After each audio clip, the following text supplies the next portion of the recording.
And we've had the first and only crowd-funded IPO, regardless of what you might have heard elsewhere.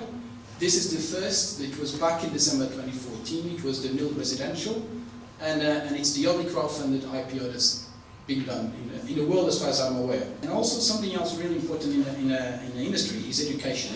Right? This is an equity investment that has been around for decades, but the people that are investing now haven't really been exposed to this asset class for very long. And in our opinion, there's a lot of education that needs to go on. You know, people need to start learning about the investment terms and all the really boring legal terms. And that's why we started Investors Academy with a top law firm, Taylor Wessing, so that we provide information for online investors to make their very well-informed investment decisions, whichever platform they decide to invest. But as long as it's well-informed decisions, I'm very happy with that. I think the model is revolutionary. It's done something, and I work with the traditional fund management industry, so I work a lot in pension funds. I deal a lot with retail consumer challenges. And what I have observed over the past 20 years is a complete disengagement with the retail investor with the investment process. People aren't interested, really they're not interested. But for some reason, somehow, we have a zeitgeist here. So equity crowdfunding to me is fascinating because real people are engaged with the process of investing for the first time in a very, very long time. And actually individuals are naive and easily led. So actually what we need is some form of leadership here. So I'm very pleased again with what Justin said this morning about having effective regulation.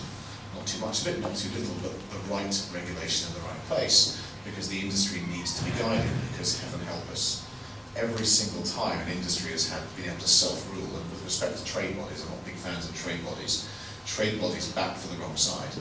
They don't back for the consumer. So this all started, my interest in this started when I went along to the University of Westminster about 3 years ago and sat there listening to what was a beauty parade of crowdfunding platforms trying to win money from academic institutions to start their models or to fund their models. And in fact, Goncalo was there as well, and he was one of the people on the beauty parade. And I was going to give a talk about knowledge transfer and working with research councils and some of the other things that I do. And I just put this to one side and stood up, and I think I ranted for about an hour about how I could see this all going horribly wrong.